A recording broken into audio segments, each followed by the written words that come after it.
ഞാൻ ഐശ്വര്യ, ശോഭ salon and bridal studio. എനിക്ക് ഹെയറിനെ പറ്റി കുറേ എൻക്വയറീസ് വരാറുണ്ട്. ചേച്ചി എന്താ ഹെയറിനെ യൂസ് ചെയ്യുന്നതെന്ന് ചോദിച്ചു, അല്ല ചേച്ചി എന്തെങ്കിലും റൂട്ടീൻസ് ഫോളോ ചെയ്യുന്നുണ്ടോ എന്ന് ചോദിച്ചു. വീക്ക്ലി വൺസ് ഞാൻ ഓയിൽ മസാജ് ചെയ്യാറുണ്ട്.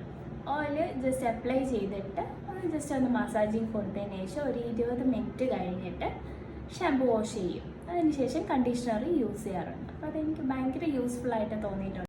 ഞാൻ പിന്നെ ഹെയർ കളറിങ് ചെയ്തിട്ടുണ്ടായിരുന്നു. അതിനുശേഷം സിസ്റ്റീൻ ട്രീറ്റ്മെൻറ്റും എടുത്തിട്ടുണ്ടായിരുന്നു.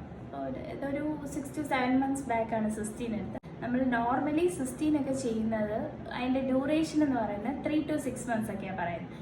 6 months കഴിഞ്ഞിട്ടും എൻ്റെ ഹെയറിന് എപ്പോഴും നല്ലൊരു സ്മൂത്ത്നെസ്സും ഒരു ഹെൽത്തി ആയിട്ട് ഇരിപ്പുണ്ട് ഹെയർ. അതുപോലെ തന്നെ ഫ്രിസ്നെസ് ഒക്കെ ഒന്ന് കൺട്രോൾ ആയിട്ടുണ്ട്. അപ്പോൾ നമ്മൾ മസ്റ്റായിട്ട് ഇപ്പോൾ കെമിക്കൽ ട്രീറ്റ്മെൻറ്റ്സ് എടുത്താലും പ്രോട്ടീൻ ട്രീറ്റ്മെൻറ്റ്സ് എടുത്താലും നമ്മൾ മസ്റ്റായിട്ട് നോക്കേണ്ട ഒരു കാര്യമാണ് ആഫ്റ്റർ കെയർ എന്ന് പറയുന്നത്. സിസ്റ്റീൻ ചെയ്ത് കഴിഞ്ഞ് ഞാൻ യൂസ് ചെയ്ത ഷാമ്പൂ കണ്ടീഷണറാണ് ഡി ഫാബുലസിൻ്റെ hair repair shampoo and conditioner. ഇത് തന്നെയല്ല, മാർക്കറ്റിൽ കുറേ പ്രോഡക്റ്റ്സ് അവൈലബിൾ ആണ്. പേഴ്സണലി എനിക്ക് ഇത് ഇഷ്ടമാണ്. അതുപോലെ തന്നെ ഞാൻ GKയുടെ ഷാമ്പൂ കണ്ടീഷണർ യൂസ് ചെയ്യാറുണ്ട്. അത് നല്ലൊരു റിസൾട്ടാണ് തരുന്നത്. ഈവൻ കളർ പ്രൊട്ടക്റ്റിംഗ് കൂടിയാണ്. അടുത്ത ഒരു വീഡിയോ ആയിട്ട് വരുന്നത് വരെ ബൈ.